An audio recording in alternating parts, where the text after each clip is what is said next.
जय गुरु जी, उषा भाटिया आंटी और परिवार। जब मेरे को आओ तो ईगो और लॉजिक बाहर छाड़ के आओ, जब मेरे पास आओ तो अहंकार और तर्क छोड़ के आओ। मैं सारे डॉक्टर फेल कर देते। जब मेरी बेटी भावना को टाइफाइड हुआ था, गुरुजी ने उसे आशीर्वाद दिया और कहा मैं सारे डॉक्टर फेल कर देते। आने वाले टाइम विच घर घर सत्संग होंगे, देशा विदेशा विच गिन भी नहीं सकोगे। आने वाले समय में घर घर सत्संग होंगे, देश विदेश में गिन भी नहीं सकोगे। गुरुजी ने लाइट तो आया हुआ, लाइट से चला जाऊंगा, देखते रह जाओगे। लाइट से आया हूँ, लाइट में चला जाऊंगा, देखते रह जाओगे। लाइना लगणगियां, दर्शन भी मुश्किल होंगे। लाइनें लगेंगी, दर्शन भी मुश्किल होंगे। हाले मीडिया विच नहीं आना, पहले अपने लोगों का कल्याण कर लवा। पहला स्थान गुरु का, दूसरा संगत का, फिर भगवान का। मैं बहुत कठिन कर यात्रा पर आया हूँ, लोगों को वहमों से निकालने पर। लोग हैं कि वहमों में फंसते चले जा रहे हैं। मैं तुसी मैनू चंद्रमा विच देखोगे, तुम मुझे चंद्रमा में देखोगे। गुरु जी से आज्ञा लेकर ही नई संगत ले जा सकते थे। कुछ संगत के लिए गुरु जी कहते ए हुण नहीं आएगा, ए बाद विच आएगा, ये अभी नहीं आएगा, ये बाद में आएगा। एक दिन गुरु जी बोले आज मैं 64 लाख बंदियां का कल्याण किया। आज मैंने 64 लाख बंदों का कल्याण किया। पेनक्रियाज का इलाज रब दे हथ विच है। अग्राशय पेनक्रियास का इलाज रब के हाथ में है। मैं अपनी संगत को कार तक छड़ के आंदा वहाँ। कभी कुछ मत मंगो नहीं मनो। पाठ करया करो, नो ईगो नो लॉजिक। अपने आप को कुछ मत समझो। वी आर नथिंग जस्ट कीड़े, भीड़ नहीं बनना। गुरु साहिब जी ने मंत्र जाप की दूसरी पंक्ति के लिए अपनी स्वीकृति दी। ओम नमः शिवाय, गुरु जी सदा सहाय। संगत जोड़ो, तबीयत खराब हो तो खुद को देखो, मंदिर मत आओ। फर्स्ट योर शरीर, पहले तुम्हारा शरीर देखो। अनमोल कुमार अंकल, स्वर्ग नर्क सब यही है, सब अपने कर्म भुगतते हैं। जो सुखी है वो स्वर्ग भोग रहा है, जो बीमार है या दुखी है वो नर्क भोग रहा है। मैं यहाँ किसी को संत बनाने, किसी बंदिशों में बांधने नहीं आया, ना ही किसी का खाना पीना बंद करवाने आया हूँ। कर्म अच्छे रखो, किसी का दिल मत दुखाओ, रब को हमेशा याद रखो, वह में मत पड़ो। अगर किसी पंडित या तांत्रिक ने तुम्हें एक बार गलत राह दिखा डाल दिया तो सारी जिंदगी नहीं निकल पाओगे। ये कलयुग है, यहाँ पर पाठ करने से रब मिल जाता है। रब को पाने के लिए पुट्ठा नहीं लटकना पड़ता है। बेबी आंटी, मुझे यह नाम पसंद है Guruji Maharaj. Simplicity in life is the key to happiness. जीवन में सादगी ही खुशी की कुंजी है। एक शाम गुरुजी ने मेरे पति और मुझे प्रबुद्ध किया कि जीवन क्या है और उसे कैसे जीना चाहिए। वह उत्तम अंग्रेजी में 45 मिनट तक बोले और हमने आश्चर्य से सुना। उसका सार यह था, to enjoy everything in life, to learn and grow with sorrow and not let to destroy you, that I will always be there by your side to take care of everything। अर्थात जीवन में हर चीज का आनंद लेना है, दुख के समय सीखना और बढ़ना है और इसे आपको नष्ट नहीं कर देना है। मैं हर चीज का ख्याल रखने के लिए हमेशा तुम्हारे साथ रहूंगा। यह कथन सार है हमारे प्यारे गुरु जी महाराज का और यह निर्देश है जिसका पालन उनकी संगत को करना चाहिए।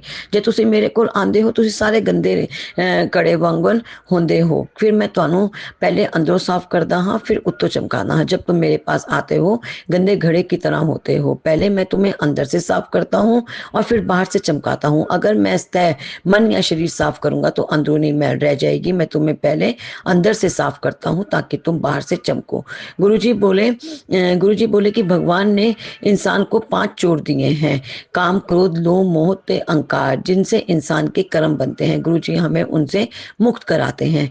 ਕੰਮ ਕਰਨ ਦੇ ਟਾਈਮ ਕੱਪੜੇ ਨੂੰ ਵਟ नहीं पहनना चाहिए, ना गंदा होना चाहिए। काम करते समय ना ही कपड़े गंदे होने चाहिए, ना ही मुचड़े होने चाहिए। गुरुजी अक्सर कहते थे, कमल को देखो जो कीचड़ से निकलता है और इतना शुद्ध रहता है कि उसे भगवान को चढ़ाया जाता है। इसी प्रकार हमारे आसपास गंदगी होने के बावजूद भी हमें निर्मल रहना है। मैं भी ब्रह्मांड के नियमों से बंधा हुआ हूँ, उसके कर्म मेरे आशीर्वाद में बाधा बनाए हुए हैं, क्योंकि उसने पिछले जन्म में एक महापुरुष को अपशब्द बोले थे, इसलिए मैं उसकी मदद करने के लिए बाध्य हूँ। एक बार एक छोटी बच्ची करीब 7 साल की अपनी माँ के साथ पहली बार गुरुजी के यहाँ आई। उसे सफेद दाग विटिलिगो एक त्वचा संबंधी समस्या थी। हमें उसके लिए सहानुभूति महसूस हुई और हमें विश्वास था कि गुरुजी इतने छोटे बच्चे को जरूर ब्लेस करेंगे। हमारे मन में यही बात चल रही थी जब गुरुजी ने हमें बुलाया और फिर हमें समझाया कि वे उस बच्ची को क्यों ठीक नहीं करेंगे। ईश्वर की सार्वभौम इच्छा के बाहर कुछ नहीं होता।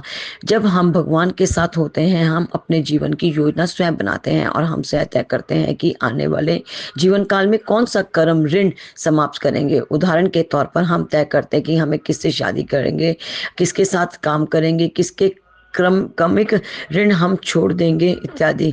वह सब पहले से ही लिखा हुआ है। अगला प्रश्न था कि जब सब कुछ पहले से लिखा हुआ होता है तो हमारे जीवन में गुरु और प्रार्थना की क्या भूमिका है। गुरुजी हंसकर हंसे और बोले, इंसान को अपने जीवन में केवल 3 अवसर मिलते हैं अपने कर्म सुधारने के लिए, और जब भी वो समय आए, यह एक निस्वार्थ निर्णय होना चाहिए। जब वह निर्णय लेने का समय आएगा, उस व्यक्ति को किसी से मदद नहीं मिलेगी, उसे पूरी तरह से स्वयं निर्णय लेना होगा। जब मेरे पास एक अनुयायी आता है तो पहले साल वह यह उसका निर्णय होता है कि वह मुझे स्वीकारे या छोड़ दे। जब वह मुझे गुरु के रूप में स्वीकार कर लेता है, तब वह सदा के लिए मेरा हो जाता है, चाहे वह दुनिया का सबसे बुरा व्यक्ति हो। साथ ही मैं भी निर्णय लेता हूँ, पहले मैं उस अनुयायी ईश्वर के प्रति प्रेम और निष्ठा देखता हूँ, फिर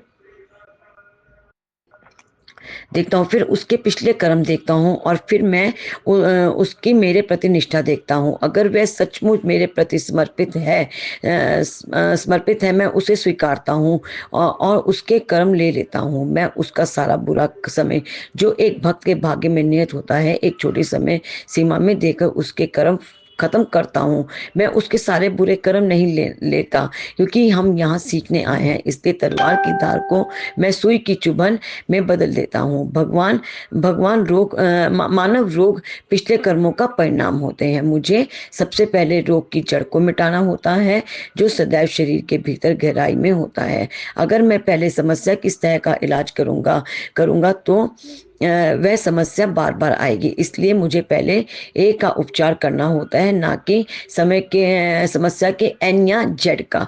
गुरुजी ने कई बार दोहराया कि प्रार्थना बहुत छोटी उम्र से ही सिखाई जानी चाहिए। मूल बातें छोटी छोटी मात्रा में सिखाई जानी चाहिए, ताकि बच्चे के आने वाले जन्मों में भी प्रार्थना की नींव रहे।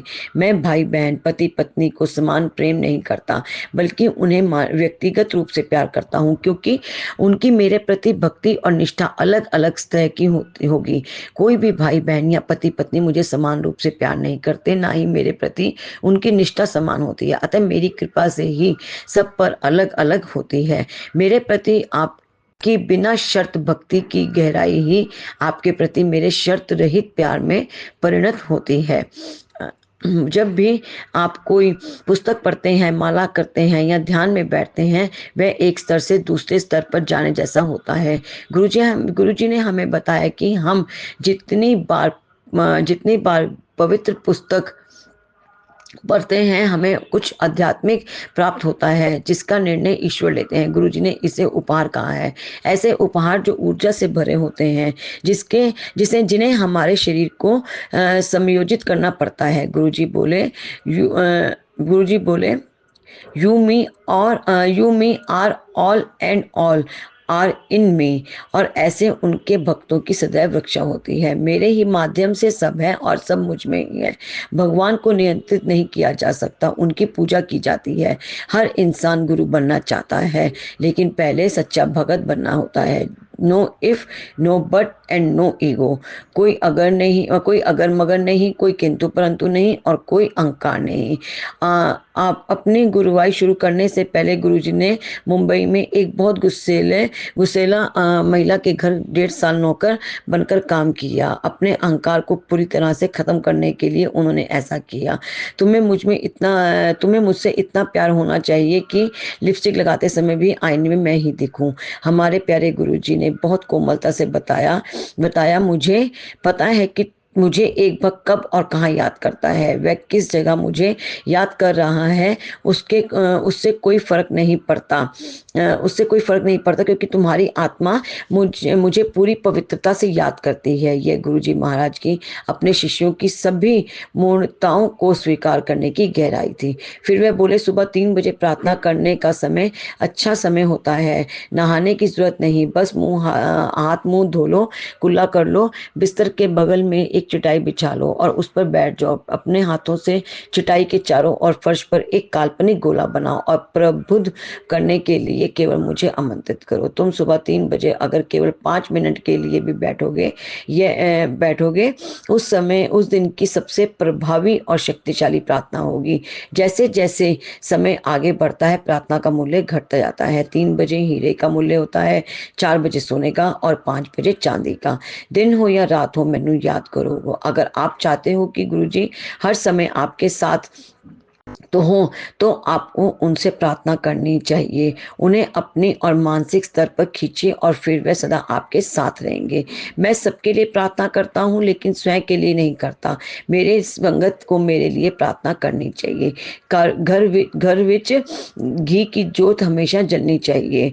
गुरुजी बोले कि घर में घी की जोत जलनी चाहिए, अगर हमेशा नहीं तो दिन में 2 बार जो जोत घी की होनी चाहिए, क्योंकि उसकी सुगंध बहुत शुभ होती है। जय गुरु जी।